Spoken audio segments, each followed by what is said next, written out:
പിതാവിന്റെയും പുത്രന്റെയും പരിശുദ്ധാത്മാവിന്റെയും നാമത്തിൽ ആമേൻ.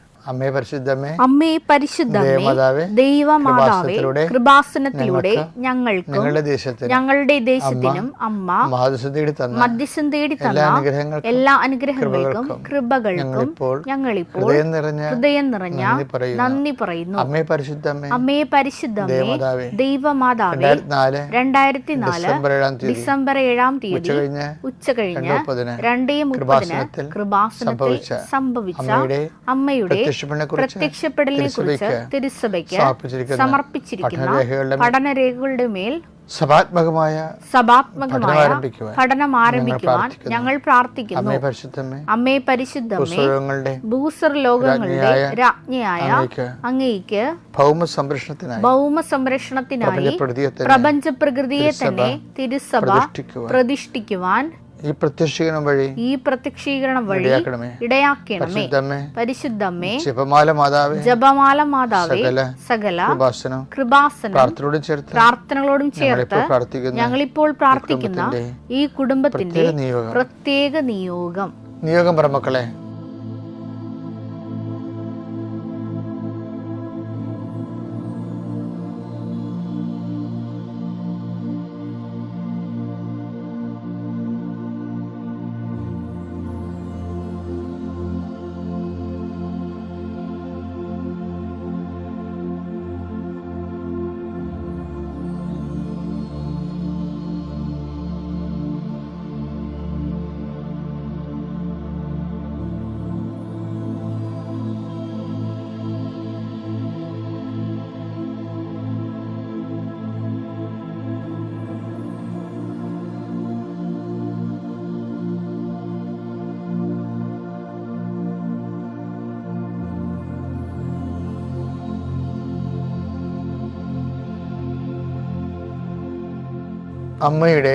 അമ്മയുടെ പ്രത്യക്ഷീകരണത്തിന്റെ ഈ അനുഗ്രഹവേളയിൽ ഞങ്ങൾക്ക് സാധിച്ചു തരുവാൻ കനിയണമേ. ആമേൻ. വിശ്വാസ പ്രമാണം. സർവശക്തനായ പിതാവും ആകാശത്തിന്റെയും ഭൂമിയുടെയും സൃഷ്ടാവുമായ ദൈവത്തിൽ ഞാൻ വിശ്വസിക്കുന്നു. അവിടുത്തെ ഏകപുത്രനും ഞങ്ങളുടെ കർത്താവുമായ ഈശോമിശിഹായിലും ഞാൻ വിശ്വസിക്കുന്നു. ഈ പുത്രൻ പരിശുദ്ധാത്മാവിനാൽ ഗർഭസ്ഥനായി കന്യകാമറിയത്തിൽ നിന്ന് പിറന്ന് പൊന്തിയോസ് പീലാത്തോസിന്റെ കാലത്ത് പീഡകൾ സഹിച്ച് കുരിശിൽ തറയ്ക്കപ്പെട്ട് മരിച്ച് അടക്കപ്പെട്ട് പാതാളങ്ങളിൽ ഇറങ്ങി മരിച്ചവരുടെ ഇടയിൽ നിന്ന് 3-ാം നാൾ ഉയർത്ത് സ്വർഗത്തിലേക്ക് എഴുന്നള്ളി സർവശക്തിയുള്ള പിതാവായ ദൈവത്തിന്റെ വലതുഭാഗത്തിരിക്കുന്നു. അവിടെ നിന്ന് ജീവിക്കുന്നവരെയും മരിച്ചവരെയും വിധിക്കുവാൻ വരുമെന്നും ഞാൻ വിശ്വസിക്കുന്നു. പരിശുദ്ധാത്മാവിലും ഞാൻ വിശ്വസിക്കുന്നു. വിശുദ്ധ കത്തോലിക്കാ സഭയിലും പുണ്യവാന്മാരുടെ ഐക്യത്തിലും പാപങ്ങളുടെ മോചനത്തിലും ശരീരത്തിന്റെ ഉയർപ്പിലും നിത്യമായ ജീവിതത്തിലും ഞാൻ വിശ്വസിക്കുന്നു. ആമേൻ. സ്വർഗ്ഗസ്ഥനായ ഞങ്ങളുടെ പിതാവേ, അങ്ങയുടെ നാമം പൂജിതമാകണമേ. അങ്ങയുടെ രാജ്യം വരണമേ. അങ്ങയുടെ തിരുമനസ് സ്വർഗത്തിലെ പോലെ ഭൂമിയിലും ആകണമേ. അന്നു വേണ്ടുന്ന ആഹാരം ഇന്ന് ഞങ്ങൾക്ക് തരണമേ. ഞങ്ങളോട് തെറ്റ് ചെയ്യുന്നവരോട് ഞങ്ങൾ ക്ഷമിക്കുന്നത് പോലെ ഞങ്ങളുടെ തെറ്റുകൾ ഞങ്ങളോടും ക്ഷമിക്കണമേ. ഞങ്ങളെ പ്രലോഭനത്തിൽ ഉൾപ്പെടുത്തരുതേ, തിന്മയിൽ ഞങ്ങൾ രക്ഷിക്കണമേ. ആമേൻ. നന്മ നിറഞ്ഞ മറിയമേ, സ്വസ്തി. കർത്താവ് അങ്ങയുടെ കൂടെ സ്ത്രീകളിൽ അങ്ങ് അനുഗ്രഹിക്കപ്പെട്ടവളാകുന്നു. അങ്ങയുടെ ഉദരത്തിൻ ഫലമായി ഈശോ അനുഗ്രഹിക്കപ്പെട്ടവനാകുന്നു. പരിശുദ്ധ മറിയമേ, തമ്പുരാന്റെ അമ്മേ, പാപികളായ ഞങ്ങൾക്ക് വേണ്ടി ഇപ്പോഴും ഞങ്ങളുടെ മരണസമയത്തും തമ്പുരാനോട് അപേക്ഷിക്കണമേ. ആമേൻ. കർത്താവ് നിന്റെ ഉന്നതമായ നാമത്തിന് സ്വസ്ഥം ചെയ്യുന്നു. കർത്താവ് നിന്റെ വിശുദ്ധ പൗരോഹിത്യത്തെ മഹത്വപ്പെടുത്തണമേ. കർത്താവ് സഭയിലുള്ള സാന്നിധ്യം പ്രകടമാക്കണമേ. 19 വർഷം ഞാൻ അർപ്പിച്ച കുർബാനയുടെ യോഗ്യതയാണ്. കൃപാസ്ഥാനത്താര ജീവനോടെ പ്രത്യക്ഷപ്പെട്ട പരിശുദ്ധ അമ്മയുടെ മാധ്യസ്ഥത്തിലെ ഞാൻ മക്കളെ കർത്താവിൻ്റെ നാമത്തിൽ ആശീർവദിക്കുന്നു. അമ്മ പരിശുദ്ധ ദേവമാതാവ്, സഞ്ചാരി മാതാവ്, സമയത്തിന് അധികാരി, നിന്റെ കൂടെ നിന്റെ വലത്തും ഇടത്തും വീട്ടിലും വഴിയിലും ജലത്തിലും കരയിലും നിന്നെ അകമ്പടി സേവിച്ചുകൊണ്ട് സംരക്ഷിക്കട്ടെ എന്ന് പ്രാർത്ഥിക്കുന്നു. ഉച്ചമുതൽ ഉള്ളങ്കാല് വരെ കർത്താവ് നിന്നെ വിശുദ്ധമായ രക്തത്താൽ നിന്നെ സ്പർശിക്കട്ടെ. യേശു കർത്താവാണെന്ന് ഹൃദയത്തിൽ വിശ്വസിക്കുന്ന നിനക്ക് ദൈവികമായ ചൈതന്യം ഇറങ്ങി വസിക്കട്ടെ എന്ന് പ്രാർത്ഥിക്കുന്നു. ഭക്തി നഷ്ടപ്പെട്ടവരുണ്ടാകാം, പ്രാർത്ഥന നഷ്ടപ്പെട്ടവരുണ്ടാകാം, വിശ്വാസം തണുത്തുപോയവരുണ്ട്. അവരുടെ മേലെല്ലാം കർത്താവ് ശക്തി പ്രവർത്തിക്കട്ടെ. ചില വീടുകൾ ഭവനരഹിതരുണ്ടാകും, ഭവനത്തിൽ സമാധാനം ഇല്ലാത്തവരുണ്ടാകും. ഇവിടുന്ന് വല്ലപാടും പോയി ഒളിച്ചാൽ മതി, ഇറങ്ങിപ്പോയാൽ മതി എന്നൊക്കെ ചിന്തിച്ചുകൊണ്ട് വേദനിച്ച് ജീവിക്കുന്നവരുണ്ടാകും. ചില വ്യക്തികളെ കൊണ്ട് നീ വേദനിക്കുന്നുണ്ടാകും. അവരെ കർത്താവിൻ്റെ നാമത്തിൽ ഞാൻ ബന്ധിക്കുന്നു. കർത്താവ് ജീവിതമാർഗങ്ങൾ നഷ്ടപ്പെട്ടു പോയവർ, ജീവിതമാർഗങ്ങൾ ലഭിക്കുമെന്ന് വിചാരിച്ച് പ്രതീക്ഷിച്ചിരുന്ന വിഷയം കയ്യിൽ നിന്ന് വിട്ടുപോയവർ, സങ്കടപ്പെട്ട് കർത്താവെ അവർ ഒരു തരത്തിലും സമാധാനമില്ലാതെ വിഷമിക്കുന്നവരുണ്ട്. പല പല ബന്ധങ്ങൾ വിട്ടുപോയത് കാരണം, പല പല തരത്തിലുള്ള പരാജയങ്ങൾ വന്നുപോയത് കാരണം, പല ആശിച്ചിരുന്ന പല വിഷയങ്ങളും കയ്യിൽ നിന്ന് വിട്ടുപോയത് കാരണം, പ്രതീക്ഷിച്ചിരുന്ന റിസൾട്ട് കിട്ടാതിരുന്നത് കാരണം വേദനിച്ച് ജീവിക്കുന്നവരുണ്ട്. കർത്താവെ അവർക്ക് പുതിയൊരു ജീവിതം നൽകണമെന്ന് പ്രാർത്ഥിക്കുന്നു. ഇനി ഇതുപോലെ പോട്ടെ, എങ്ങനെയും പോയി ഒടുങ്ങട്ടെ, തീർന്നല്ല എന്ന് വിചാരിച്ചുകൊണ്ട് നിരാശപ്പെട്ട് സ്വയം പരാഗി ജീവിക്കുന്നവരുടെ മേൽ കർത്താവിൻ്റെ രക്തം തളിക്കപ്പെടട്ടെ എന്ന് പ്രാർത്ഥിക്കുന്നു. എൻ്റെ കർത്താവിൻ്റെ ഉന്നതമായ നാമത്തിൽ, സഭയുടെ അധികാരത്തിൽ, കുരിശിൻ്റെ അടയാളത്തിൽ, ദൈവശക്തിയ ദൈവവേദന ഞാൻ അനുഗ്രഹിക്കപ്പെടട്ടെ.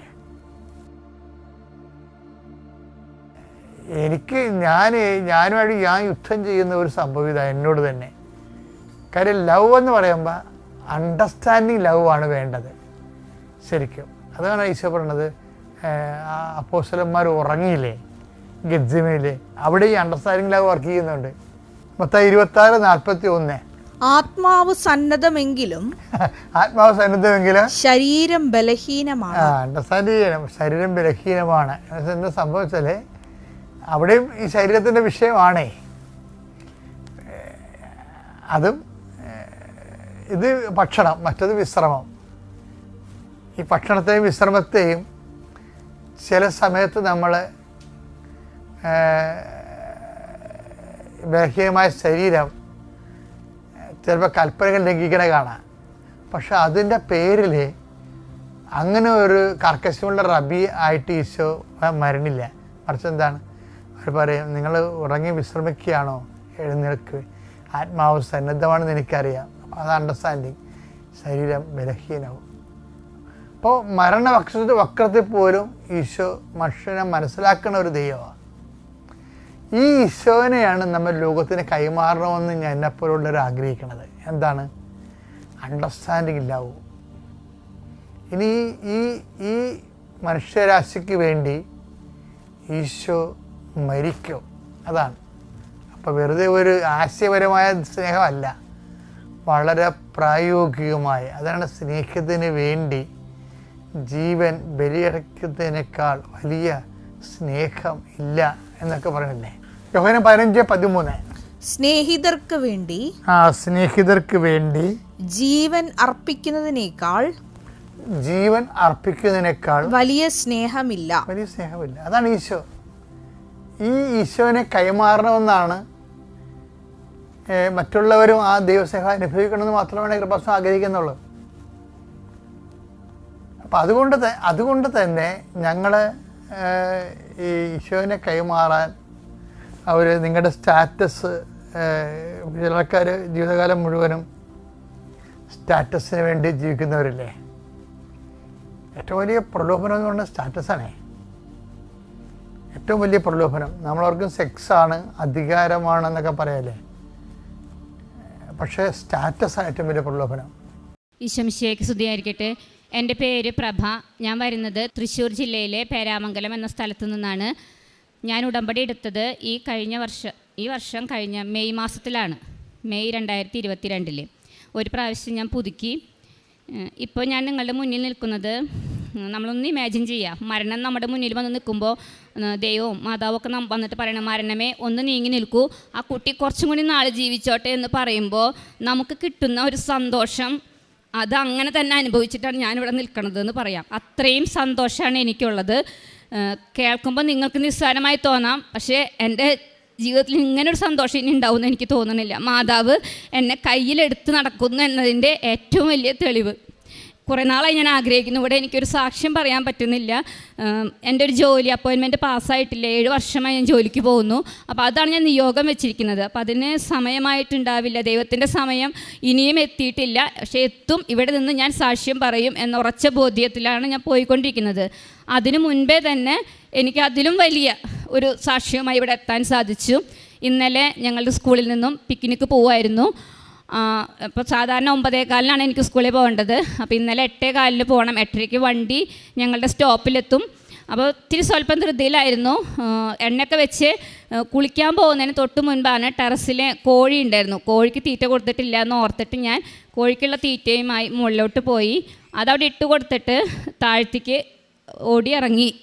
3 സ്റ്റെപ്പ് ഇറങ്ങി, ഇതെൻ്റെ ഓർമ്മയിലുള്ളൂ. കാരണം സൺഷെയ്ഡ് വരെ ഞാൻ എത്തിയത് എൻ്റെ ഓർമ്മയിലുണ്ട്.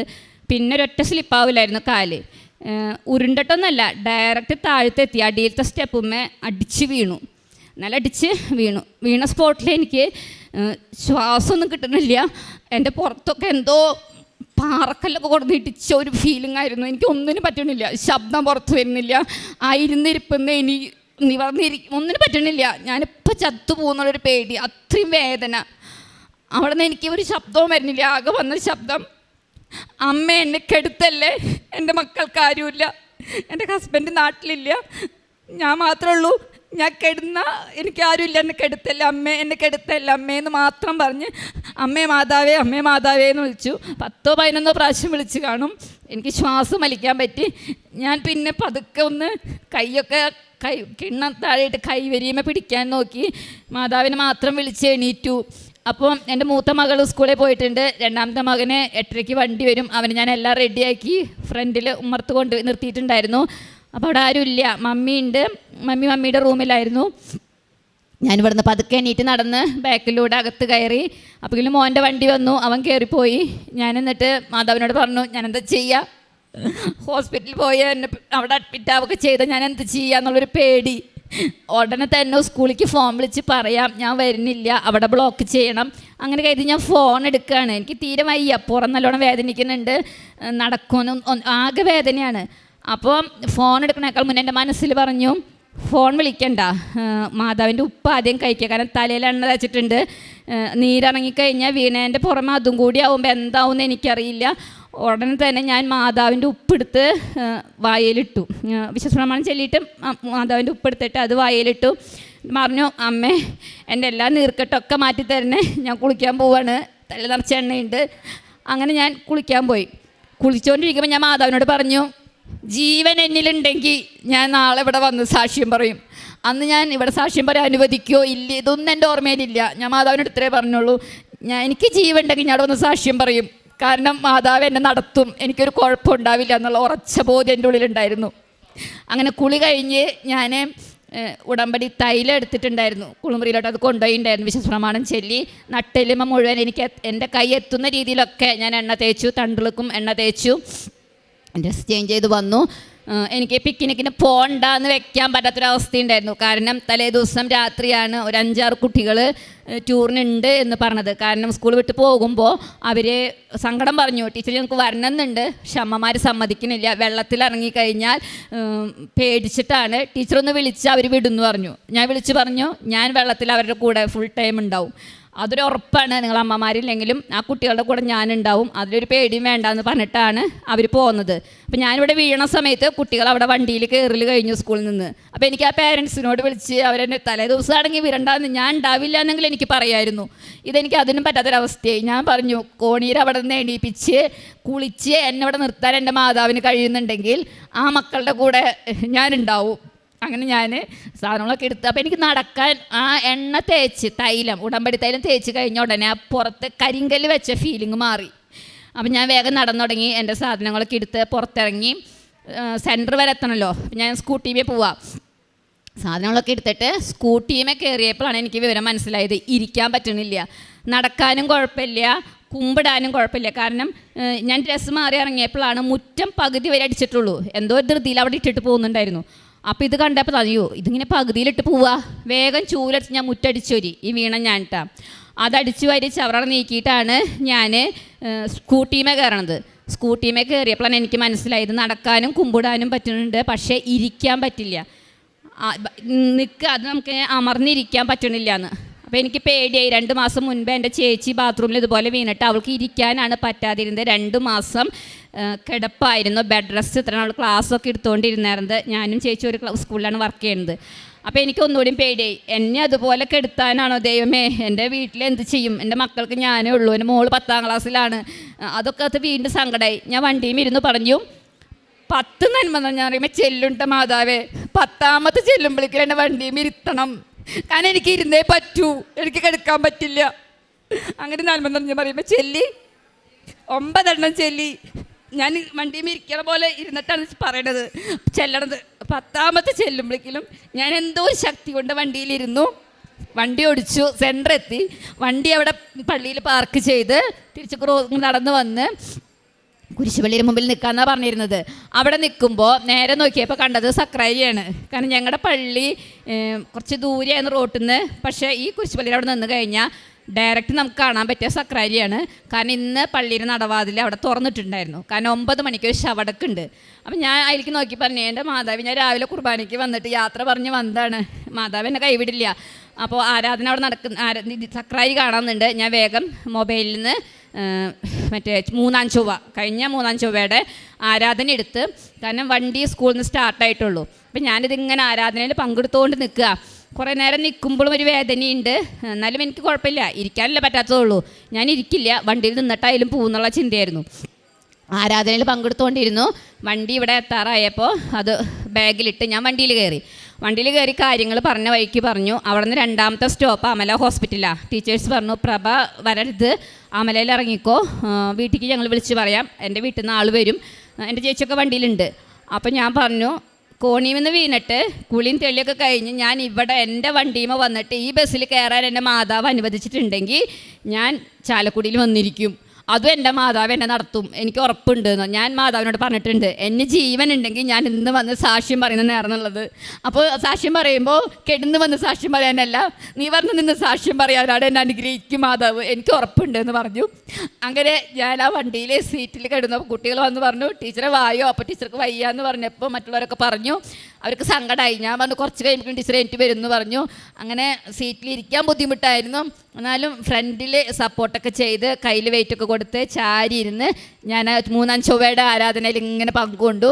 എൻ്റെ വേറൊരു ടീച്ചർ എൻ്റെ ചേച്ചിയാണ്, അവളും ആരാധന അവിടെ നിന്ന് അറ്റൻഡ് ചെയ്യുന്നുണ്ടായിരുന്നു.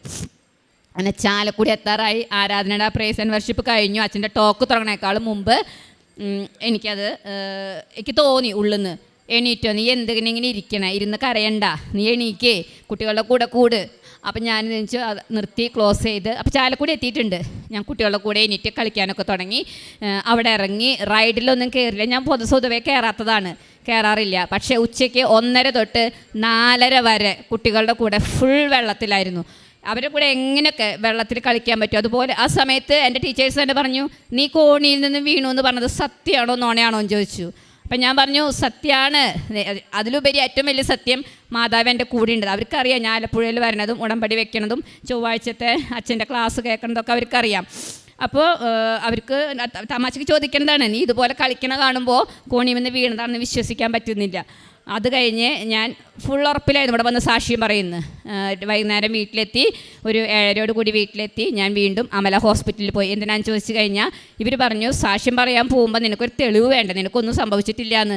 ഞാൻ പറഞ്ഞു അതിനിപ്പോൾ എന്താ ആവശ്യമുള്ള, മാതാവ് മാറ്റി തന്നതല്ലേ. അപ്പോൾ നല്ല എക്സ്റേ എടുത്ത് നോക്ക്. അങ്ങനെ ഞാൻ അമലയിൽ ചെന്നു, കാഷ്വാലിറ്റിയിൽ പോയി. അങ്ങനെ സംഭവങ്ങളൊക്കെ പറഞ്ഞു. അപ്പോൾ അവരെന്നെ ആദ്യം വഴക്ക് പറഞ്ഞു, രാവിലെ 8:30 വീണിട്ട് വൈകുന്നേരം 8:30 വരണേ എന്നുള്ളത്. അവർ എക്സ്റേ ഒക്കെ എടുത്തു, ചാച്ചും ചെരിച്ചും നട്ടെല്ലും മൊത്തം എക്സ്റേ എടുത്തു. ഒരു ചെറിയ ചിന്നൽ പോലും എൻ്റെ നട്ടെല്ലിൽ അവർക്ക് കണ്ടെത്താനായിട്ടില്ല. അവർക്കും ഒരു അത്ഭുതമായിരുന്നു, ഇത്രയും ഹൈറ്റിൽ നിന്ന് ഇങ്ങനെ അടിച്ച് വീണിട്ട് ഒരു ചെറിയ ചിന്നൽ പോലും ഇല്ലാതെ എങ്ങനെ ആയി എന്നുള്ളത്. അങ്ങനെ ഒരു അസുഖമില്ല, ചെറിയൊരു, അപ്പോൾ വീണു എന്നുള്ളതിന് തെളിവായിട്ടായിരിക്കാം ഒരു ചെറിയൊരു മസിൽ ഇങ്ങനെ സ്പ്രെയിൻ ആവില്ല ഇത്രയും ഹൈറ്റിൽ നിന്ന് വീഴുമ്പോൾ, ആ ഒരു നിർവീക്കമല്ലാതെ വേറെ ഒന്നുമില്ല. അപ്പം ഞാൻ ചോദിച്ചു അപ്പോൾ എന്തുകൊണ്ടാണ് എനിക്ക് ഇരിക്കാൻ പറ്റാതിരുന്നേ? ചിന്നിട്ടാണ് എൻ്റെ ചേച്ചി ഇരിക്കാൻ പറ്റാതെ കിടുന്നത്. അപ്പം അത് വീണപ്പോഴുള്ള ഒരു തറമ്പിച്ച ഒരു സ്പ്രെയിൻ ആയതാവാം, അല്ലാതെ കുട്ടിയുടെ നട്ടലിന് ഒരു കുഴപ്പവും ഒരു ചിഹ്നലോ ഒന്നും സംഭവിച്ചിട്ടില്ലെന്ന്. എനിക്ക് എന്താ പറയേണ്ടതെന്ന് എനിക്കറിയില്ല. കാരണം ഇതൊക്കെ ഒരു പല വട്ടം ഞാൻ ഇന്നലെ രാത്രി സാക്ഷ്യം പറയുന്നതായിട്ടൊക്കെ മാതാവിൻ്റെ മുമ്പിൽ പറഞ്ഞ് അത്രയും ഇഷ്ടമായി സന്തോഷം കൊണ്ട് നിൽക്കുന്നതാണ്. അപ്പോൾ എല്ലാവരോടും പറയുന്നത്, മാതാവ് എന്നെ അനുദിനം കയ്യിലെടുത്ത് നടക്കണ പോലെ അങ്ങോട്ട് തിരിയുമ്പോൾ ഇങ്ങോട്ട് തിരിയുമ്പോൾ ഒക്കെ നമുക്ക് തോന്നും മോളെ ഇങ്ങോട്ട് പൊക്കോ, അപ്പോൾ അതൊക്കെ നടക്കും. അതുപോലെ ഒരു സാക്ഷ്യം കൂടി പറയാനുള്ളത് എൻ്റെ മകളുടെയാണ്. എൻ്റെ മകൾ 10ാം ക്ലാസ്സിലാണ്. അപ്പോൾ കഴിഞ്ഞ പ്രാവശ്യം ഓഗസ്റ്റിലോ ജൂലൈയിലോ ഒക്കെ എക്സാം ഉണ്ടായിരുന്നു. ആ സമയത്ത് പള്ളിയിലെ CLCയിൽ ഉണ്ട് ആൾ. അപ്പോൾ അതിൻ്റെ ഒരു പ്രവർത്തനങ്ങൾക്കായിട്ട് കുട്ടി പോയി. അപ്പോൾ ഞാൻ പറഞ്ഞു നേരത്തെ വരാൻ, പക്ഷെ വരാൻ പറ്റില്ല, അവൾ ലേറ്റായിട്ടാണ് വന്നത്. പിറ്റേ ദിവസം 3 പരീക്ഷ ഉണ്ടായിരുന്നു. 2 വിഷയം പഠിച്ചു കഴിഞ്ഞു. ഒരു വിഷയത്തിൽ സോഷ്യലിലെ 4ാമത്തെ പാഠം പഠിച്ചു കഴിഞ്ഞിട്ടുണ്ടായിരുന്നില്ല. അപ്പോൾ കുട്ടി കരച്ചിലായി. 3 പാഠം പഠിച്ചിട്ടുള്ളൂ, 4ാമത്തെ പാഠം ഞാൻ പഠിച്ചിട്ടില്ല. ഞാൻ പറഞ്ഞു പള്ളിയിൽ നിന്നിട്ടുള്ള സാരില്ല മാതാവിൻ്റെ കാര്യം. അപ്പോൾ അവൾ എന്നോട് പറഞ്ഞു മാതാവിൻ്റെ പരിപാടിക്ക് ഞാൻ പോയത്, മാതാവ് എന്നെ കാത്തോളെന്ന് പറഞ്ഞു. എന്നാലും ആൾക്കുള്ളിൽ പേടിയുണ്ടായിരുന്നു. ഞാൻ എൻ്റെ ഉടമ്പടി ലോക്കറ്റ് അതിങ്ങനെ അലമാരി ലോക്കറിൽ വെച്ച സാധനം ആദ്യമായിട്ട് അവളുടെ കഴുത്തിലിട്ട് കൊടുത്തു. സൂക്ഷിച്ചു കെയർ ചെയ്തോളോ, പൂ വരുതെന്നൊക്കെ പറഞ്ഞ് അവൾക്ക് നല്ല വിശ്വാസമാണ് മാതാവിൽ. അപ്പോൾ ഉടമ്പടി ലോക്കറ്റ് അവളുടെ കഴുത്തിലിട്ടു. ഉടമ്പടി തൈലം നെറ്റിയിൽ കുരിശ് വരച്ചു. തേനും കഴിക്കാൻ കൊടുത്തു. അപ്പോൾ അവൾ പറഞ്ഞു എനിക്ക് ഉപ്പും കൂടി വേണമെന്ന് പറഞ്ഞു. ഉപ്പും കഴിച്ച് ആൾ പരീക്ഷയ്ക്ക് പോയി. പരീക്ഷ കഴിഞ്ഞ് വന്നാൽ എന്നോട് പറഞ്ഞു, ആദ്യം പറഞ്ഞ വാചകം തന്നെ, അമ്മ 4ാം പാഠത്തു നിന്നായിരുന്നു അധികവും ക്വസ്റ്റ്യനും വന്നത്, അതായത് അവൾ പഠിക്കാത്ത പാഠത്തു നിന്ന്. കേട്ടപ്പോൾ എൻ്റെ മനസ്സിലൊരു വിഷമമായി, ദൈവമേ കുട്ടിയുടെ വിശ്വാസം ഇതോടെ കൂടി നഷ്ടമാവോ ദൈവമേന്ന്. പക്ഷേ അടുത്ത സെൻറ്റൻസ് അവൾ പറഞ്ഞത്, ആ 4ാം പാഠത്തു നിന്ന് വന്ന എല്ലാ ക്വസ്റ്റ്യനും ഈവൻ 1 പേജിൽ എഴുതുന്ന ആൻസർ വരെ ഞാൻ എഴുതി. ഞാൻ എങ്ങനെ എൻ്റെ മുന്നിൽ ആരോ വന്നിരുന്നേ എനിക്കിങ്ങനെ പറയുമായിരുന്നു, ഞാൻ ഇങ്ങനെ ഇരുന്ന് എഴുതി. ആരാ എന്താണെന്ന് എനിക്കറിയില്ല, ഒരു സ്വരം ഇങ്ങനെ കേട്ടുകൊണ്ടിരുന്നു. ഞാൻ പരീക്ഷ എഴുതി വന്നു. ഞാൻ വണ്ടടിച്ചു പോയി. അത് കഴിഞ്ഞ് പരീക്ഷ പേപ്പർ കിട്ടി നോക്കിയപ്പോൾ ആ വിഷയത്തിൽ 40 തോന്നുന്നു, ആ വിഷയത്തിലെ മാർക്ക് അവൾക്ക് ഫുള്ളാണ്. ഒരു മാർക്ക് പോലും അവൾക്ക് ആ വിഷയത്തിൽ പോയിട്ടില്ല. അതിനുശേഷം ആ ഉടമ്പടി ലോക്കറ്റ് ധരിച്ചതിന് ശേഷം എൻ്റെ മോൾക്ക് എന്തിലൊക്കെ പങ്കെടുക്കുന്നു എല്ലാറ്റിലും അവൾ ഫസ്റ്റാണ്. കലോത്സവങ്ങളും സർഗോത്സവങ്ങളും എല്ലാ മത്സരങ്ങളിലും എൻ്റെ മോൾ ഇതേവരെ ഫസ്റ്റ് മാത്രമേ വാങ്ങിച്ചിട്ടുള്ളൂ. അതും മാതാവ് ഇങ്ങനെ എടുത്തുകൊണ്ട് നടക്കുകയാണ് ഞങ്ങളെ കരങ്ങളിൽ, എൻ്റെ കുടുംബത്തെ മുഴുവനായിട്ടും. അത് പറയാനൊരവസരം കിട്ടി.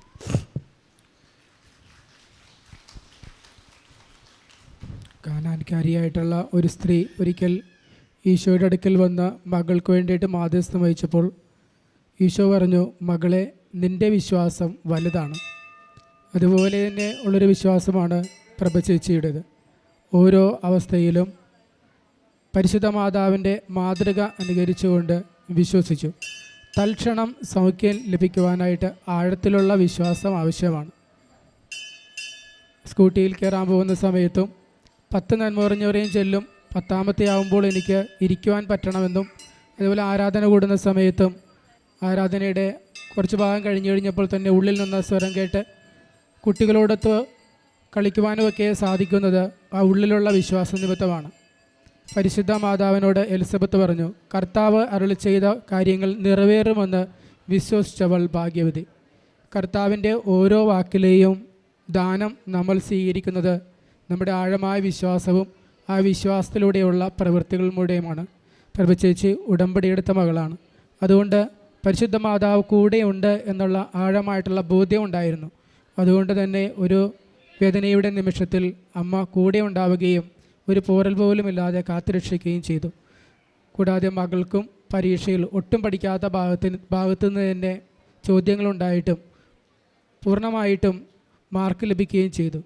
പരിശുദ്ധ അമ്മ നൽകുന്ന ഈ മാധ്യസ്ഥത്തിന് നമുക്ക് നന്ദി പറയാം. യേശുവേ നന്ദി, യേശുവേ സ്തോത്രം, യേശുവേ ആരാധന. മാതാനും ഈശോ തിരുക്കുമാരനും കോടാനുകോടി നന്ദി. നമ്മുടെ കർത്താവായ യേശു ക്രിസ്തു മുഖാന്തരം നമുക്ക് വിജയം നൽകുന്ന ദൈവത്തിന് നന്ദി. എൻ്റെ പേര് ജിസ്ന ജോബി. ഞാൻ വരുന്നത് എറണാകുളം ജില്ലയിലെ ഊരക്കാട് എന്ന് പറഞ്ഞ സ്ഥലത്തു നിന്നാണ്, ഇടവകയിൽ നിന്നാണ്. 2024 നവംബർ 10 ഞാനിവിടെ ആദ്യമായിട്ട് ഉടമ്പടി എടുക്കുന്നത്. ഉടമ്പടി എടുക്കാനുണ്ടായ കാരണം ജർമ്മനിയിലേക്ക് മാസ്റ്റേഴ്സ് പഠിക്കാൻ പോകുന്നതിന് വേണ്ടിയിട്ടായിരുന്നു. ഇതിനു മുന്നേ കൃപാസനത്തെ പറ്റി ഞാൻ കേൾക്കുകയും അറിയുകയൊക്കെ ഉണ്ടായിരുന്നു. കൂടുതലായി ഇവിടെ വന്നു കഴിഞ്ഞാൽ നമ്മുടെ എല്ലാ കാര്യങ്ങളും നടക്കുമെന്നുള്ള ആ ഒരു ചെറിയ കാര്യം മാത്രമേ എനിക്ക് അറിയുന്നുള്ളൂ. കൂടുതൽ ആത്മീയമായിട്ടുള്ള കാര്യങ്ങളൊന്നും എനിക്ക് ഇതിനെപ്പറ്റി അറിയില്ലായിരുന്നു. അഖണ്ഡ 2024 ഒക്ടോബർ മാസത്തിലെ അഖണ്ഡ ജപമാല റാലിയിൽ അർത്തുങ്കൽ പള്ളിയിലേക്ക് ഞാൻ വരികയും അമ്മ മാതാവിനോട് എൻ്റെ മാസ്റ്റേഴ്സിൻ്റെ റിജക്ഷൻ്റെ കാര്യങ്ങളൊക്കെ പറയുകയും ചെയ്തു. പിന്നീട് ഒരു ചേച്ചി മുഖാന്തരം ജർമ്മനിയിലെ ഒരു ഏജൻറ്റ് വഴി 2025 സമ്മർ ഇൻടേക്കിലേക്കുള്ള പ്രോസസ്സിങ്ങും കാര്യങ്ങളൊക്കെ ഞാൻ ചെയ്യുകയുണ്ടായി. പക്ഷെ അതൊക്കെ റിജക്ഷൻ ആയിരുന്നു. കാരണം ഞാനൊരു കൊമേഴ്സ് ബാക്ക്ഗ്രൗണ്ടാണ്. എനിക്ക് ഇൻ്റർനാഷണൽ മാനേജ്മെൻറ്റ് കോഴ്സിന് തക്കതായ എക്സ്പീരിയൻസോ കാര്യങ്ങളൊന്നും ഇല്ലാത്തതുകൊണ്ട് എല്ലാം റിജക്ഷൻ ആയിരുന്നു വന്നുകൊണ്ടിരുന്നത്. അന്നേരം ഞങ്ങൾ ഉടമ്പടി എടുത്തിട്ട് 75 ദിവസമായിരുന്നു തരുന്നുള്ളൂ. അപ്പോൾ എന്ത് ചെയ്യണമെന്ന് അറിയില്ല. ഇവിടെ വന്ന് അച്ഛനെ കാണണമെന്നുണ്ട്. പക്ഷേ അവിടുത്തെ അവർ പറഞ്ഞു ഉടമ്പടി പുതുക്കാതെ 90 ദിവസം കഴിയാണ്ട് അച്ഛനെ കാണാൻ പറ്റില്ല. അപ്പോൾ ഞങ്ങളവിടെ കരഞ്ഞു പറഞ്ഞുകൊണ്ട് അവർ ഞങ്ങൾക്ക് എഴുതി തന്നു, അച്ഛനെ കാണാനുള്ള ബ്ലെസ്സിങ്ങിന് വേണ്ടിയിട്ട് എഴുതി തന്നു. പക്ഷേ ഞാനിവിടെ അച്ഛനെ ചെന്ന് കണ്ടു. അച്ഛനോട് ആ പേപ്പർ കാണിച്ചപ്പോൾ ഞാൻ വിചാരിച്ചു എൻ്റെ അച്ഛൻ ചീത്ത പറയും, കാരണം ഉടമ്പടി പുതുക്കിയിട്ടില്ല, എന്ത് ചെയ്യണമെന്ന് അറിയൂല. അപ്പം ഞാൻ അച്ഛനോട് കരഞ്ഞ് പ്രാർത്ഥിച്ചു. പക്ഷേ അച്ഛനെ എന്നോടൊന്നും പറഞ്ഞില്ല, ചീത്ത പറയുകയൊന്നും ചെയ്തില്ല. ആ ആഴ്ചത്തെ ധ്യാനത്തിൽ അച്ഛൻ പറഞ്ഞു, നിങ്ങളോട് ബ്ലെസ്സിങ്ങിൽ അച്ഛനൊന്നും പറഞ്ഞില്ലെങ്കിൽ നിങ്ങൾ പേടിക്കേണ്ട, നിങ്ങളുടെ വിഷയം മാതാവ് ഏറ്റെടുത്തിട്ടുണ്ട്, നിങ്ങൾ പേടിക്കൊന്നും വേണ്ടാന്ന് പറഞ്ഞു. പിന്നീട് അടുത്ത ഇൻടേക്കിൽ ഒക്ടോബർ ഇൻടേക്കിലേക്കുള്ള പ്രോസസ്സിങ് ആരംഭിച്ചു. പിന്നെ റിജക്ഷൻ ആയിരുന്നു വന്നുകൊണ്ടിരുന്നത്. പിന്നെയും ഇൻ്റർനാഷണൽ മാനേജ്മെൻറ്റിൻ്റെ ഒരു 3 കോഴ്സ് വെക്കുകയും പിന്നെ ആ ചേച്ചി പറഞ്ഞു നമുക്ക് 50-50 ചാൻസിൽ താൻ കൊമേഴ്സ് ബാക്ക്ഗ്രൗണ്ട് അല്ല സയൻസ് ബാക്ക്ഗ്രൗണ്ടിൽ ഒരു കോഴ്സ് വെക്കാൻ പറഞ്ഞു. പക്ഷേ കിട്ടാൻ ചാൻസ് ഇല്ല, എന്നാലും വെച്ച് നോക്കാം എന്ന് പറഞ്ഞു. വെച്ചു. പക്ഷേ കോഴ്സൊന്നും പക്ഷെ കിട്ടിയില്ല. ഞാൻ അതിന് മുന്നേ തന്നെ ഒരു പേപ്പറിൽ എനിക്ക് ഇനി 4 യൂണിവേഴ്സിറ്റിയും കൂടെ ഉള്ളൂ. അതിനകത്ത് 3 കൊമേഴ്സ് ബാക്ക്ഗ്രൗണ്ടിലെയും 1 സയൻസ് ബാക്ക്ഗ്രൗണ്ടിലെ കോഴ്സുമായിരുന്നു. അപ്പോൾ ഈ സയൻസ് ബാക്ക്ഗ്രൗണ്ടിലെ കോഴ്സിന് എനിക്ക് റിജക്ഷൻ വന്നു. അപ്പോൾ ഞാൻ മാതാവിനോട് പ്രാർത്ഥിച്ചു, എനിക്കെന്താ മാതാവ് ഇങ്ങനെ എല്ലാത്തിനും റിജക്ഷൻ വന്നെ എന്ന് പ്രാർത്ഥിച്ചു. കൂടാതെ എനിക്കൊരു വചനവും കിട്ടി, ഞാൻ നിന്നോട് കൂടെ വരികയും നിനക്ക് ആശ്വാസം നൽകുകയും ചെയ്യും എന്നുള്ള വചനം എന്നെ കൂടുതലായിട്ട് പ്രചോദിപ്പിച്ചു. ഞാൻ അതിനെക്കുറിച്ച് പ്രാർത്ഥിച്ചു. പിന്നെ എനിക്ക് കിട്ടിയ വേറൊരു വചനം എന്താണെന്ന് പറഞ്ഞാൽ, അവർ നിന്നെ തോൽപ്പിക്കാൻ ഒരുങ്ങുമ്പോൾ ഞാൻ വന്ന് നിന്നെ സഹായിക്കും. അപ്പോൾ എനിക്ക് റിജക്ഷൻ വന്ന യൂണിവേഴ്സിറ്റി തന്നെ എന്നെ തിരിച്ചു വിളിച്ചു. ഓഫർ ലെറ്റർ വന്നു. ഓഫർ ലെറ്റർ വന്നിട്ട് ഞാൻ മാതാവിനോട് പ്രാർത്ഥിച്ചു, അമ്മ മാതാവ് എനിക്ക് സുഗന്ധാഭിഷേകം കിട്ടില്ല എന്ന് വെച്ചോ, എനിക്ക് മഴവിൽ കണ്ടില്ല എന്ന് വെച്ചോ ഞാൻ പരാതി പറയുമൊന്നുമില്ല. പക്ഷേ ഞാൻ വാശി പിടിക്കും. എനിക്ക് അമ്മ പ്രതീക്ഷയായ ദിവസം ഒരു 7-ാം തീയതി ഒരു ശനിയാഴ്ച ഒരു ചൊവ്വാഴ്ച എനിക്ക് അമ്മ മാതാവിൻ്റെ ദിവസം തന്നെ എനിക്ക് വിസ വരണം, എനിക്ക് ജർമ്മനിയിലേക്ക് പോകണമെന്ന് ഞാൻ പ്രാർത്ഥിച്ചു. അങ്ങനെ ജൂലൈ 7-ാം മാസം എനിക്ക് ഓഫർ ലെറ്റർ വരികയും പിന്നീടുള്ള കാര്യങ്ങൾ ഞാൻ പ്രതീക്ഷിക്കാത്ത രീതിയിൽ തന്നെ പെട്ടെന്ന് ഓരോ കാര്യങ്ങൾ നടക്കുകയും ചെയ്യും. ബാങ്കിൽ പോവുകയും വെഞ്ചരിച്ച ഉപ്പ് ഞാൻ ബാങ്കിലിട്ട് വിശ്വാസപ്രമാണം ചൊല്ലി ബാങ്കിൽ പ്രാർത്ഥിക്കുകയും ചെയ്തു. ഞാൻ ബാങ്കിൽ പോകുന്ന ദിവസം ഉപ്പിടാണ്ട് ചെന്ന ദിവസം അങ്ങനത്തെ കാര്യങ്ങളൊക്കെ ഡിലേ ആവുകയും ഉപ്പിട്ട് പ്രാർത്ഥിക്കുന്ന ദിവസങ്ങളെല്ലാം എല്ലാ കാര്യങ്ങളും പെട്ടെന്ന് നടക്കുകയും ചെയ്തു. പിന്നീട് VFSൻ്റെ ഡേറ്റിനായിരുന്നു. എന്നോട് ആ ഏജൻറ്റ് പറഞ്ഞു VFSൻ്റെ ഡേറ്റ് കിട്ടാൻ പാടാണ്, അല്ലെങ്കിൽ നമ്മൾ 5,000-25,000 രൂപയൊക്കെ കൊടുത്ത് VFSന് ഡേറ്റ് എടുക്കേണ്ടി വരും എന്നൊക്കെ പറഞ്ഞു. പക്ഷേ മാതാവേ എനിക്ക് തരണേ, ഇത്രയും മാതാവ് എത്തിച്ച് മാതാവ് എന്തായാലും എനിക്ക് തരുമെന്നുള്ള വിശ്വാസം ഉണ്ടായിരുന്നു. അപ്പോൾ ഞാനൊരു ദിവസം എന്നും ഞാൻ മുട്ടുമേൽ നിന്നാണ് പ്രാർത്ഥിക്കാറ്, എൻ്റെ സങ്കടങ്ങൾ മാത്രമേ ഞാൻ പറയുള്ളൂ. പക്ഷേ ഒരു ദിവസം VFSന് ഇങ്ങനെ ഡിലേ വന്നപ്പോൾ ഞാൻ ഈശോയോട് ഇങ്ങനെ ഇരുന്ന് പ്രാർത്ഥിച്ചു. ഒന്നും വേണ്ട, 3-ാമത്തെ ദിവസം എൻ്റെ ഈശോ ലോകത്തിന് അത്ഭുതമായ പോലെ 3-ാമത്തെ ദിവസമെങ്കിലും എനിക്ക് VFSനുള്ള ഡേറ്റ് കിട്ടണമെന്ന് ഞാൻ പ്രാർത്ഥിച്ചു. അങ്ങനെ പ്രാർത്ഥിച്ച അന്ന് തന്നെ എനിക്ക് പൈസയൊന്നും കൊടുക്കാണ്ട് VFSനുള്ള ഡേറ്റ് കിട്ടി. 19-ാം തീയതി ആയിരുന്നു എൻ്റെ VFS. അപ്പോൾ ഞാൻ അമ്മ മാതാവിനോട് പറഞ്ഞു, വിസ കിട്ടിയാലും ഇല്ലെങ്കിലും ഞാൻ ഇവിടെ വന്നിട്ട് ഞാൻ പൊട്ടിച്ച് വായിക്കുകയുള്ളൂ, നോക്കുകയുള്ളൂ, റിജക്ഷൻ ആയാലും ഒന്നും കുഴപ്പമില്ല എന്ന് പറഞ്ഞു. അപ്പോൾ അടുത്ത ധ്യാനത്തിൽ അച്ഛൻ പറഞ്ഞു, ജർമ്മൻ വിസ വയ്ക്കുന്നവർ എൻ്റെ ഹിതമല്ല ദൈവത്തിൻ്റെ ഹിതം നിറവേറട്ടെ എന്ന് പ്രാർത്ഥിച്ചാൽ മതി എന്ന് പറഞ്ഞു. അങ്ങനെ വിസ എനിക്ക് ശനിയാഴ്ച വന്നു. അതും 27-ാം തീയതി ശനിയാഴ്ചയാണ് എനിക്ക് വന്നത്. ഞാൻ ഒന്നും നോക്കിയില്ല, തുറന്നു നോക്കിയില്ല, നേരെ ഇങ്ങോട്ട് വന്നു. ഉച്ചയ്ക്കാണ് വന്നത്, എറണാകുളത്ത് നിന്നാണ് വരുന്നത്. ഞാൻ ഇവിടെ വന്നു, അവിടെ ഇരുന്നു, ബാക്കിൽ ആരും ഉണ്ടായില്ല. ഞാൻ എന്താ ചെയ്യണമെന്നറിയില്ല, ഞാൻ തുറന്നു നോക്കി, അതിനകത്ത് വിസ ഉണ്ടായിരുന്നു. അമ്മ മാതാവിന് കോടാനുകോടി നന്ദി. ഇന്നലെ ശനിയാഴ്ച വിസ വന്നു. ഇന്നലെ ടിക്കറ്റിനുള്ള ഡേറ്റ് എടുത്തു. ഒക്ടോബർ 3-ാം തീയതി വെള്ളിയാഴ്ച 11 മണിക്ക് ഞാൻ ജർമ്മനിലേക്ക് പോവുകയാണ്. ഇത്രയും നന്ദി അമ്മ മാതാവിന് ഈശോയ്ക്ക് കോടാനുകോടി നന്ദി. കാരുണ്യപ്രവൃത്തി ഞാൻ ചെയ്തുകൊണ്ടിരുന്നത് എല്ലാ ശനിയാഴ്ചയും ഞങ്ങൾ ഒരു 10 കെട്ട് പൊതിച്ചോറ് കൊണ്ട് എല്ലാവർക്കും കൊടുക്കുമായിരുന്നു. പിന്നെ ആശുപത്രിയിൽ രോഗികളായിരിക്കും പൈസ കൊടുക്കുമായിരുന്നു. പ്രേക്ഷിത പ്രവർത്തനമായിട്ട് ഇവിടുന്ന് എല്ലാ മാസവും പത്രക്കെട്ട് മേടിക്കുകയും ആശുപത്രി കൊടുക്കുകയും രോഗികൾക്ക് പൈസ കൊടുക്കുകയും പിന്നീട് രാത്രിയെന്നോ പകലെന്നോ ഇല്ല, രാത്രി ആയാലും ഞങ്ങൾക്ക് അറിയില്ലാത്ത സ്ഥലങ്ങളിലാണ് ഞങ്ങൾ പത്രം കൊണ്ടേ കൊടുക്കുകയുള്ളൂ. അറിയില്ലാത്ത വീടുകളിൽ കൊണ്ട് കൊടുക്കും.